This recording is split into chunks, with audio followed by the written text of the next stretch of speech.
அனைவருக்கும் இனிய மாலை வணக்கத்தை தெரிவித்துக் கொள்கிறேன்.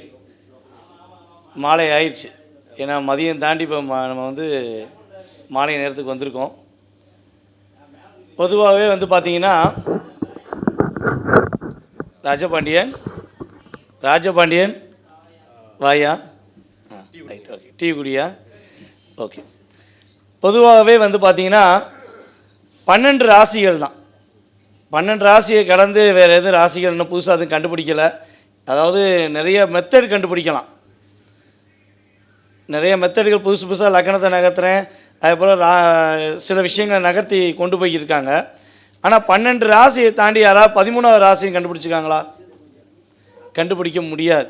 ஏன்னா நம்மளுடைய பாரம்பரியமே 12 ராசிகளுக்குள்ளே தான் கொடுத்துருக்காங்க, 12 கட்டங்கள் தான் கொடுத்துருக்காங்க, அதாவது ராசி கட்டத்தில். ஓகேவா? நம்ம ஐயா ஏற்கனவே சின்னராஜ் ஐயா சொன்ன மாதிரி ராசி கட்டத்துக்குள்ளே தான் அத்தனை விதமான ரகசியங்களும் உள்ளே அடங்கியிருக்கு. அதை தாண்டி வெளியே போய் பார்க்கணுன்னு ஆசைப்படுறவங்க சில விஷயங்கள் தெரிஞ்சுக்கணும்னு நினைக்கிறாங்க. ஆனால் பொதுவாகவே நம்மளுடைய ஒவ்வொரு விஷயங்களும் ஒவ்வொரு செயல்பாடுகளும் நம்முடைய ராசி கட்டத்துக்குள்ளேயே கிட்டத்தட்ட 100% உள்ளே இருக்குது அப்படிங்கிற பார்க்குறோம். ஸோ அப்படி பார்க்கும்போது இப்போ 12 ராசி, இப்போ மேச ராசிக்காரங்க இந்த கண்டிப்பாக நம்ம கூட்டத்தில் ஒரு 3 பேர் 4 பேராச்சும் இருப்பீங்க அப்படின்னு வச்சுக்கோங்களேன். பொதுவாகவே மேச ராசிக்காரங்கிட்ட கேட்டோம்னா என்ன சொல்லுவாங்கன்னா, என்னப்பா தசாபுத்தி சரியில்லை, இல்லை கிரகங்கள் சரியில்லை, இந்த சனி பயிற்சி சரியில்லை, ஏதோ ஒரு விஷயத்தில் சரியில்லை, எனக்குள்ளேயே ஒரு தாழ்வு மனப்பான்மை இருக்குது அப்படின்னு எப்போனாலும் சரி ஒரு மேச ராசிக்காரங்க இந்த வார்த்தையை பயன்படுத்துகிறாங்க. அது உங்கள் கூட உள்ள நண்பராக இருக்கட்டும், இல்லை நீங்கள் ஜாதகம் பார்க்கும்போது உங்களுடைய வாடிக்கையாளர் கூட இருக்கட்டும், மேபி இந்த வார்த்தையை பயன்படுத்தினா நீங்கள் அவங்கள ஃபஸ்ட்டு அதாவது அவங்களுக்கு நீங்கள் ஃபஸ்ட்டு கொடுக்க வேண்டிய கோவில், இந்த கோவில் போயிட்டு வாங்க, உங்கள் லைஃப் கண்டிப்பாக மாறும் அப்படிங்கிறத நீங்கள் உறுதியாக ஆணித்தரமாக சொல்லலாம். அப்படி நீங்கள் சொன்னதை மனசார ஏற்கனவே சொன்ன மாதிரி தான் நம்ம சொல்கிறது தான், நாம் சொல்லக்கூடிய விஷயங்கள் எல்லாமே இறைவன் கொடுத்தது, சொல்கிறது நம்ம.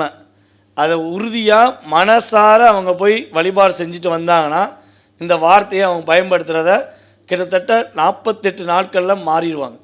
48 நாள் தான் அவங்க நம்ம சொன்னனே மனசார போய் நம்ம ஒவ்வொரு ராசிக்கு சொல்கிற கோயிலில் போய் மனசார போய் வழிபாடு செஞ்சால் 48 நாட்களில் விடை கிடைக்கும் என்பது உண்மை. ஏன்னா ஒவ்வொரு ராசிக்கும் இந்த வார்த்தையில் சொல்லக்கூடாதுங்கிறக்காண்டி தான் பொதுவாகவே 12 ராசிக்குமே இது பொருந்தும். நம்ம ஒவ்வொரு ராசிக்கும் உரிய சரியான வழிபாடு, அதாவது என்னடா வாழ்க்கை, ஏண்டா வாழ்கிறேன்னு தெரியல அப்படின்னு வார்த்தையை உபயோகப்படுத்துகிற 12 ராசி அன்பர்களுக்குமே இது உறுதியாக பொருந்தும். ஸோ அப்படி பார்க்கும்போது மேச ராசி அன்பர்களுக்கு பார்த்திங்கன்னா ஸ்ரீ ரங்கநாதனை வழிபாடு செய்யணும். ஸ்ரீ ரங்கநாதர் வழிபாடு இவங்க போய் கரெக்டாக புதன்கிழமை புதன் ஓரையில், அதாவது ஒவ்வொரு ஓரையும் பார்த்திங்கன்னா ஒரு நாளைக்கு 3 முறை வரும். எல்லாருக்கும் தெரிஞ்ச விஷயம், ஏன்னா ஜோதிடர்கள் தான் அதிகமாக இருக்கீங்க. ஸோ அப்படி பார்க்கும்போது புதன் ஓரையில் நீங்கள் ரங்கநாதரை மேசராசிக்காரங்களை போய் வழிபாடு செய்ய சொன்னீங்கன்னா அவங்க இந்த வார்த்தையை 48 நாளுக்கு அப்புறம் சொல்ல மாட்டாங்க. ஏன்னா அவங்களுக்குள்ள ஒரு இயக்கம் உருவாகும். ஏன்னா பொதுவாகவே பார்த்திங்கன்னா நம்மளுடைய ராசியின் அடிப்படையில் பார்க்கும்போது, நம்மளுடைய பாவக அடிப்படையில் பார்க்கும்போது நமக்கு பின்னாடி உள்ள விஷயம் நம்மளை தடை பண்ணும். நமக்கு முன்னாடி, அதாவது அதற்கு பின்னாடி அப்படின்னு சொல்லுவோம், 11ஆம் பாவகம்.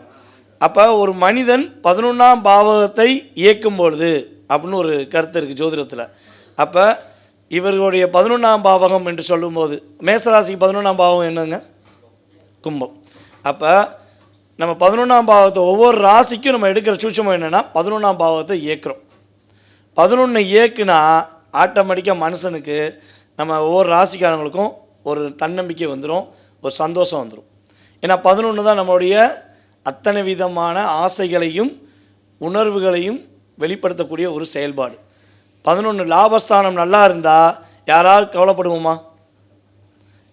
நமக்கு நல்ல வருமானம் வருது, நம்ம எதிர்பார்த்ததை விட அதிக லாபம் வருது, யாராச்சும் என்னடா எனக்கு வாழ்க்கையே பிடிக்கலன்னு சொல்ல முடியுமா? சொல்ல முடியாது. ஸோ அதுதான் விஷயம். அப்போ 11ஆம் பாவத்துக்குரிய கோவில் தான் ஒவ்வொரு ராசிக்கான 11ஆம் பாவத்துக்குரிய கோவிலை வந்து நம்ம அதாவது கிரகத்தின் அடிப்படையில் நான் என்னுடைய அனுபவத்தில் எடுத்திருக்கேன். ஸோ இது வந்து ரெகுலராக நம்ம வந்து யூடியூப்பில் பேசும்போது சொல்லியிருக்கோம். ஸோ ஃபஸ்ட்டு நம்மளுடைய தம்பியோட அஸ்வின் யூடியூப் சேனலில் நம்ம சொல்கிறோம். ஓகேவா? ஸோ இப்போ மேச ராசிக்காரங்க புதன்கிழமை ஸ்ரீ ரங்கநாதரை வழிபாடு செய்வது மூலமாக தன்னை உறுதியாக மகிழ்ச்சியான ஒரு தருணத்துக்கு கொண்டு போக முடியுங்கிறது கருத்து. அதுக்கு அடுத்தபடியாக வந்து பார்த்திங்கன்னா ரிஷபராசி அன்பர்கள் வந்து பார்த்திங்கன்னா ஸ்ரீ துர்காதேவி வழிபாடு வெள்ளிக்கிழமை போய் வழிபாடு செய்யணும். ஸ்ரீ துர்காதேவி அம்மனை போய் அவங்க வெள்ளிக்கிழமை வழிபாடு செஞ்சாங்கன்னா கும்பகோணம் பக்கத்தில் அந்த கோவில் இருக்குது. நீங்கள் நெட்டில் போட்டிங்கன்னா தெரியும். ஏன்னா ரொம்ப விரிவாக சொன்னால் டைம் ஓவர் ஆகும். எனக்கு கொடுத்த குறுகிய நேரம் தான் கொடுத்துருக்காங்க. அதனால் கும்பகோணம் பக்கத்தில் துர்காதேவி அம்மன் நீங்கள் போட்டிங்கன்னா எல்லாருக்குமே கூகுளில் வந்துடும். ஸோ மறக்காமல் போய் நம்மளுடைய ரிஷபராசி அன்பர்கள் வெள்ளிக்கிழமையில் சுக்கிர ஓரையில் வழிபாடு செய்யும்பொழுது அவங்க வந்து நல்ல ஒரு மகிழ்ச்சியான சூழ்நிலை வர முடியும். திருநெல்வேலி பக்கத்துலேயும் கோவில் இருக்குது. கும்பகோணத்துலேயும் துர்காதேவி அம்மன் கோவில் இருக்குது. அதே போல் வந்து பார்த்திங்கன்னா நம்மளுடைய திருநெல்வேலி இருக்குது பார்த்திங்கன்னா, ஏன்னா நம்ம சிவகாசி பக்கத்தில் திருநெல்வேலி தான். ஸோ திருநெல்வேலி பக்கத்துலேயுமே நம்ம துர்காதேவி அம்மன் வந்து இருக்காங்க. ஸோ அங்கே போயும் வழிபாடு செய்யலாம். அதுக்கடுத்து வந்து பார்த்திங்கன்னா நம்மளுடைய மிதுன ராசிக்காரங்க வந்து பார்த்திங்கன்னா ஸ்ரீ கிருஷ்ணனை வழிபாடு செய்யணும். ஸ்ரீ கிருஷ்ணன் கோயில் வந்து பார்த்திங்கன்னா இப்போ எல்லா ஊர்கள்லையுமே கிருஷ்ணன் கோயில் இருக்குது. ஸோ மேபி பக்கத்தில் இருக்க ஊர்லேயே போய் வியாழக்கிழமை குரு ஓரையில் போய் வழிபாடு செய்யணும். வியாழக்கிழமை குரு ஓரையில் போய் வழிபாடு செய்யும்போது உறுதியாக அவங்களுக்கு மிகப்பெரிய நல்ல மாற்றம் வரும். அதுக்கு அடுத்தபடியாக வந்து பார்த்திங்கன்னா கடகராசி அன்பர்கள் வந்து பார்த்திங்கன்னா ஒவ்வொரு ஊரில் உள்ள சிவன் கோயிலில் போய் வழிபாடு செஞ்சால் போதும். திங்கக்கிழமை சந்திர ஓரையில் சிவன் கோயிலில் போய் மனசார வழிபாடு செஞ்சாங்கன்னா கடகராசிக்காரங்களுக்கு நிறைய மாற்றம். ஏன்னா என்னுடைய நண்பர் இங்கே இருக்கார், அவர் கடகராசி. எனக்கு தெரிஞ்சு அவர் அதிகமாக அந்த வார்த்தையை பயன்படுத்துவார். கடகராசிக்காரங்களாம் என்ன பாவம் பண்ணணும் தெரியலப்பா, எப்போ பார்த்தாலும் பிரச்சனையாக தான் இருக்குது, வாழ்க்கையில் எனக்கு நிம்மதியாக இருக்காதா, ஏதாவது ஒரு விட சொல்லுன்னு ஓயாமல் கேட்பார். ஆமாம், அவருக்கு தெரியும். ஸோ அவர் வந்து மறக்காமல் திங்கக்கிழமை போய் சிவன் கோயிலில் போய் வழிபாடு செய்யுங்க நண்பரே. உறுதியாக உங்களுக்கும் மாற்றம் உண்டு. அதே போல் நம்மளுடைய கடகராசி நண்பர்களுக்கும் நல்ல மாற்றம் வரும். சந்திர ஓரையில் போய் வழிபாடு செய்யணும், அதான் முக்கியம். நீங்கள் காலைல கொஞ்சம் கோயிலுக்கு போகும்போது சிவன் கோயில் போயிட்டு போங்க திங்கக்கிழமை. ஓகேவா?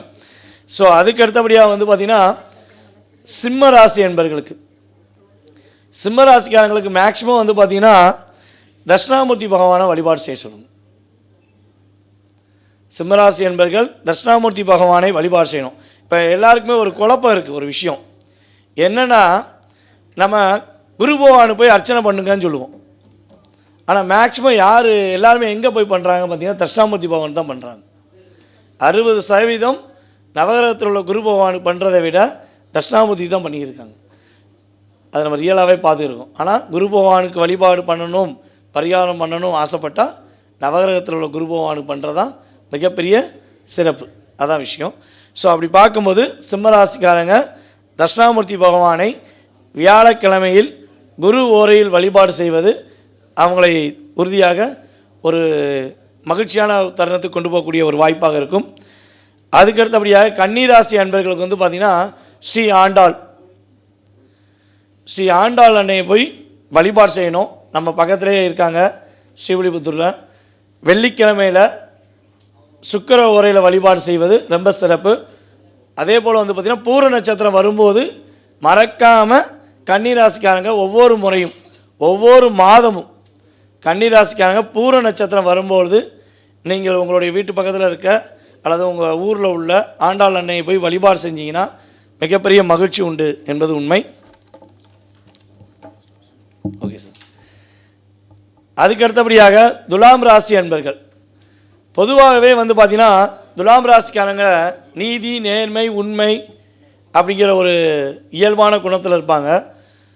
அவங்க காலையில் எழுந்திரிச்சோன்னே ஓம் ஸ்ரீ காயத்ரியே போற்றி அப்படின்னு சொல்லிவிட்டு அவங்களுடைய செயல்பாடை தொடங்கினாலே அவங்களுக்கு வெற்றி உண்டு. எவ்வளோ தூரம் துலாம் ராசி அன்பர்கள் நீங்கள் வந்து காயத்ரி மந்திரம் சொல்கிறது அல்லது ஸ்ரீ காயத்ரி தேவியே அம்மனை போற்றின்னு சொல்லி உங்களுடைய ஒவ்வொரு நாளையும் நீங்கள் இயக்குறீங்க அப்படின்னா ஆட்டோமேட்டிக்காக உங்களுக்கு எனர்ஜி ஆஃப் பவர் வந்துடும். ஸோ பக்கத்தில் உங்கள் ஊர் பக்கத்தில் காயத்ரி அம்மன் கோவில் இருந்துச்சுன்னா மறக்காமல் செவ்வாய்க்கிழமையில் போய் வழிபாடு செய்யுங்க. செவ்வாய்க்கிழமை செவ்வாய் ஓரையில் போய் வழிபாடு செய்யுங்க, மிகப்பெரிய முன்னேற்றம் உண்டு. அதுக்கு அடுத்தபடியாக விருச்சக ராசி அன்பர்கள், நம்ம கடகராசியும் விருச்சக ராசியும் ஒன்றோட சேர்த்து சொல்லலாம் எப்போவுமே. ஏன்னா கடகராசிக்காரங்க எவ்வளோ தூரம் ஃபீல் பண்ணுறாங்களோ அதே மாதிரி தான் விருச்சக ராசிக்காரங்களும் தன்னுடைய உள் மனதிலேருந்து ஃபீலிங்கில் இருப்பாங்க. பாசமும் அதிகமாக்கிறவங்க அவங்க தான், பாசத்தால் அதிகமாக பாதிப்படைகிறது விருச்சக ராசிக்காரங்க தான். ஸோ அப்படிப்பட்ட விருச்சக ராசி அன்பர்களுக்கு வந்து பார்த்திங்கன்னா ஒரு இயக்கம் வேணும், ஒரு உணர்வுபூர்வமான ஒரு பவர் வேணும். அப்போ ரொம்ப நன்றிக்கா, ரொம்ப நன்றி, நன்றி நன்றி நன்றி நன்றி. அக்கா வந்து முன்னாடி கூட சொல்லுங்க, முன்னாடி கூட வந்து சொல்லுங்க, வாங்க வாங்க எல்லாருக்கும் நன்றி சொல்லிட்டு போங்க. அதெல்லாம் ஒன்றும் இல்லைக்கா. அக்கா இப்போ நான் பேச போகிறது எட்டாம் ராசி. எட்டாம் ராசிக்கு எப்போயுமே ஒரு தடை வந்து தான் வெற்றி வரும். வாங்க, அதனால் நீங்கள் வெற்றியை கொடுங்க, நீங்கள் வெற்றியை கொடுங்க.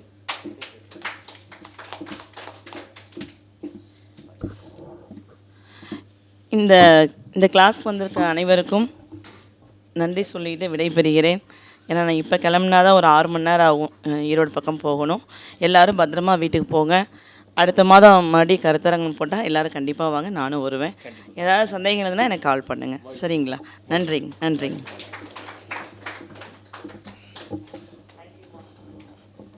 அதாவது கிட்டத்தட்ட ஒரு 6 மணி நேரம் 7 மணி நேரம் ட்ராவல் பண்ணி நமக்காண்டி வந்திருக்காங்க.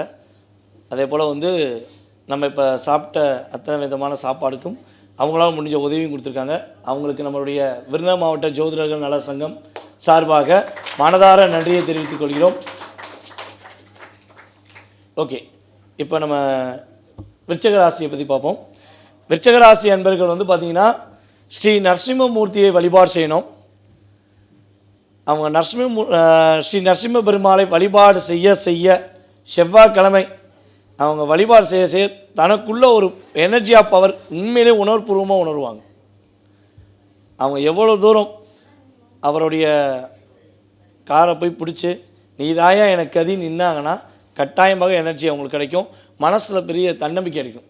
ஏன்னா செவ்வாயோட ராசி தான், ஆனால் சந்திரன் வலு இழந்துட்டார். ஸோ அப்போ தன்னம்பிக்கை அங்கே இழக்க வேண்டிய சூழ்நிலை வருது. அதனால் வழிபாடு செய்ய சொல்லுங்கள்.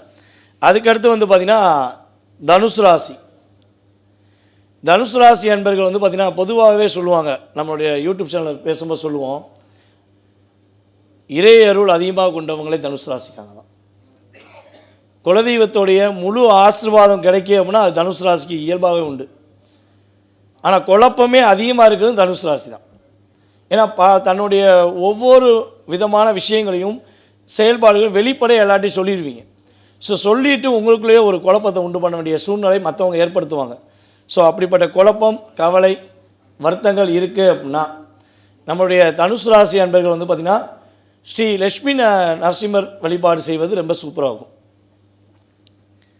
வெள்ளிக்கிழமை போய் தனுசு ராசிக்காரங்க வழிபாடு செய்வது மூலமாக, அதேபோல் சுக்கிர ஓரையில் வழிபாடு செய்வது மூலமாக உறுதியாக நல்ல மாற்றத்தை ஏற்படுத்தி கொள்ள முடியும். அதுக்கு அடுத்தபடியாக மகர ராசி. மகர ராசிக்கு வந்து பார்த்திங்கன்னா பொதுவாகவே ஸ்ரீ ஜம்புகேஸ்வரர் வழிபாடு மிகப்பெரிய மாற்றத்தை கொடுக்கும். திருச்சியில் கோவில் இருக்குது. அந்த கோவில் வந்து பார்த்திங்கன்னா அகிலாண்டீஸ்வரி அம்மனுடைய கோவில். ஓகேவா? அங்கே போய் திங்கட்கிழமை வழிபாடு செய்யணும். திங்கட்கிழமை வழிபாடு செய்வது, திருவோண நட்சத்திரம் வரும் நாளில் வழிபாடு செய்வது நம்மளுடைய மகர ராசிக்காரங்களுக்கு மிகப்பெரிய மாற்றத்தை கிடைக்கும் என்பது உண்மை. இப்போ சொல்ல போகிறது கும்பராசி.